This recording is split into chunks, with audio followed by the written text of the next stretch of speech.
정말 아름답죠. 특히 저 형형색색 부채들이 춤을 더 멋지게 만들어주는 것 같지 않나요? 여름에는 더위를 식혀주고 미적 가치를 계승하는 전통의 상징이자 전 세계에 우리를 표현해주는 일석삼조의 물품, 부채! 근데 그거 아시나요? 부채는 조상님들이 특별한 사람에게만 선물했던, 지금으로 말하면 핵 인싸의 필수템이었던 사실. 그렇다면 부채가 우리 역사에서 어떤 의미를 지녔는지 지금부터 함께 알아보겠습니다. 부채를 의미하는 한자 서는 문을 뜻하는 문호자와 날개를 뜻하기도 한 깃털우자가 합쳐진 글자로 날개처럼 움직여서 바람을 일으키는 용구라는 뜻이라고 해요. 조상님들은 바람은 신이 일으키는 거라고 믿었는데요. 그래서인지 바람을 일으키는 부채를 특별한 존재로 인식했고 고대부터 애호품으로 사용했다고 합니다. 무척 4명은 푸른색 옷을 입고 금척 1명은 붉은색 옷을 입고 가척 5명은 채색 옷에다 수놓은 부채를 들고 또 금으로 아루새긴 띠를 메었다. 부채에 관한 가장 오래된 기록은 삼국사기에서 나오는데요.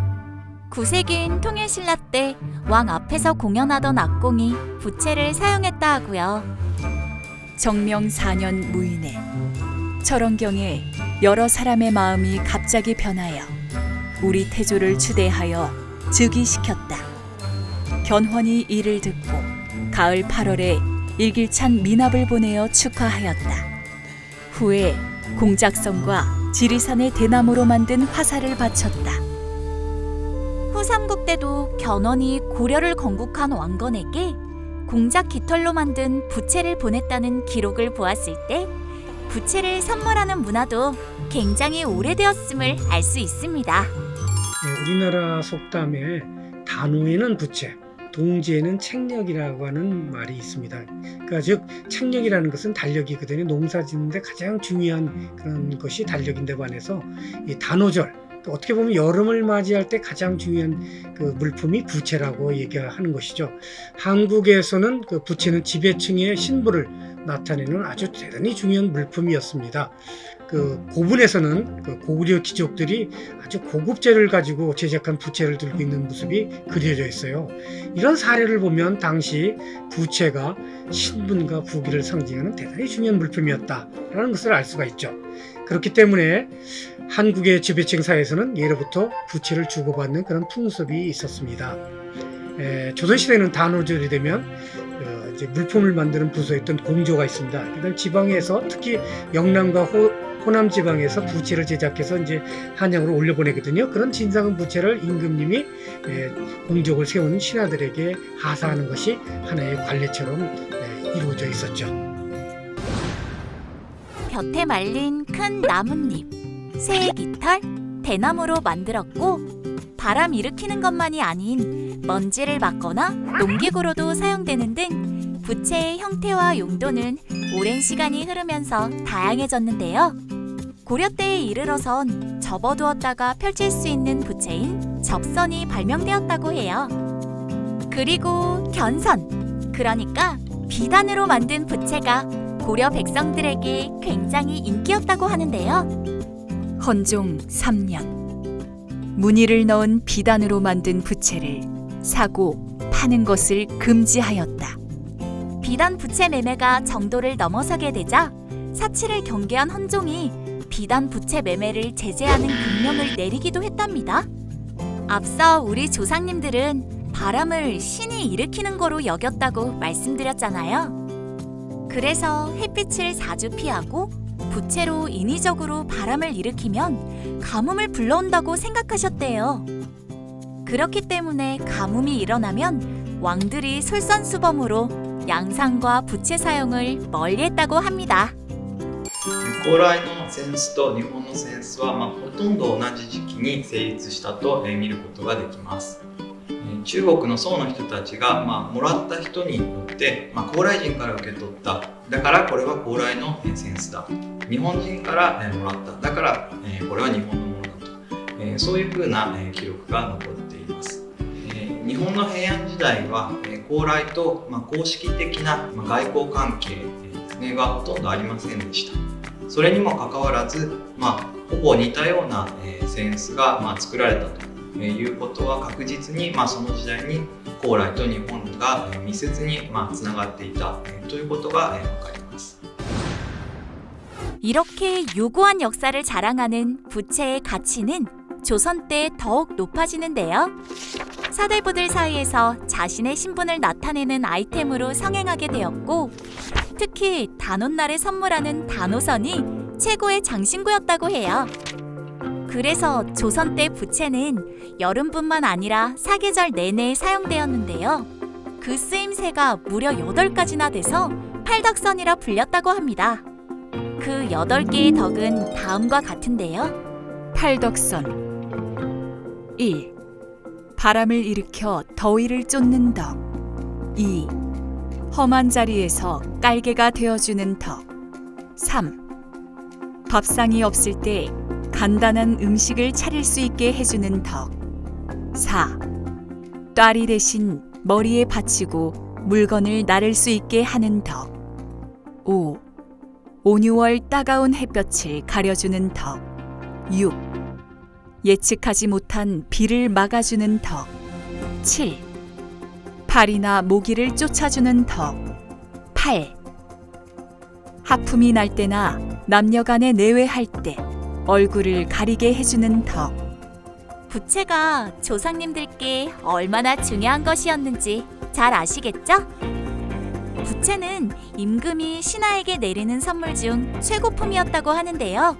그런데 선물 이상의 의미가 지녔었다고 해요.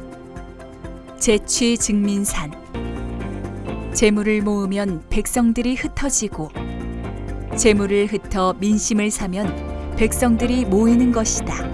조선의 근간인 유교에서는 덕치를 강조했는데요. 왕의 선물은 왕의 인격이 연결된 것이었다고 합니다. 즉, 선물을 하사하는 건 왕의 일부를 나누어 주는 것과 같은 의미였기 때문에 값비싼 부채를 선물한다는 건 신하와 백성들에게 덕을 실행하는 것과 같은 것이었답니다. 이 부채가 동아시아에서 어느 정도로 중요한 그런 그 물품이었느냐 하면 명청 시대에 우리나라에서도 이제 그 중국 왕조로도 많이 건너가지 않습니까? 거꾸로 우리나라 조선이 일본으로도 건너갔습니다. 그래서 대마도, 그다음에 오사카, 교토, 그다음에 쇼군이 있는 에도까지도 건너갔거든요. 거꾸로 나중에 그 일본 쪽에서도 조선으로 부채를 선물했습니다. 이런 기록들이 남아 있고, 우리하고 그 중개 무역에 담당하고 있었던 유구, 지금의 오키나와거든요. 오키나와에서도 대단히 부채가 예를 들면 중국 명청 왕조나 그다음에 그 동남아시아로 많이 건너갔습니다. 근데 그 어느 정도로 그 부채가 그 아름다웠었느냐 하면은 그 부채 한 면을 그 이금이라고 그래가지고 금가루거든요. 금가루로 채색한 그런 부채가 있었느냐면, 더 좋은 것은 양면을 그저 금가루로 칠해가지고 아주 그 고가의 부채를 갖다가 이제 예를 들면 증정품을 했던 거죠. 이처럼 동아시아 3국의 부채는 마치 오늘날 패션 문화처럼 서로 영향을 주고받으며 유형이 변화해 갔던 거죠. 이 밖에 고려나 조선을 찾은 외국 사신에게 부채를 화사한 기록은 셀 수 없을 정도로 많습니다. 한반도뿐만 아니라 동아시아 전체가 부채를 애용했는데요. 15세기 중국의 동서무역 중심지였던 광저우에서 중국의 접선이 거래되었고, 포르투갈 상인들에 의해 유럽으로 전파되었다고 합니다. 일본의 부채는 뉴큐 상인들이 말레이시아 항구 도시 말라카로 가져간 다음 유럽 상인들에게 팔아 전파되었다고 합니다. 이러한 동아시아의 부채 무역으로 인해 16세기부터 유럽 귀족들에게 인기 있는 소품으로 자리 잡게 되었는데요. 특히 루이 14세가 황제였을 무렵 프랑스가 중국의 제작 기술을 도입해 부채를 자체 제작하면서 유럽 전역으로 동아시아의 부채 문화가 확산되었다고 합니다. 17세기에 이르러서는 유럽 여성들의 신분을 나타내는 상징이자 필수 장식품이 되었고요. 여성들끼리 무언의 신호를 주고받을 수 있는 대화의 도구로 활용되기도 했고, 18세기 이후부터는 신분에 상관없이 모든 유럽 여성의 필수 아이템이 되었다고 합니다. 大航海時代ですね、日本の扇子がスペインやフランスなどヨーロッパへ輸出されました。需要の形態は、定かではありませんけれども、ヨーロッパの貴族の間で流行したと見ることができます。そして19世紀になって日本趣味としてドガ、マネ、モネの有名な画家の絵にですねたくさん描かれるようになりました。最初はなんか暑かったので涼しくするために使っていたのかもしれませんけれども、それがですね国を越えていろいろな形に改良されて時には同じような形になるものですね。ヨーロッパまで行って絵に描かれているですね。いろいろなその交流の中でですね形を変えて広まっていったというところがですね非常に意義があることだというふうに思います。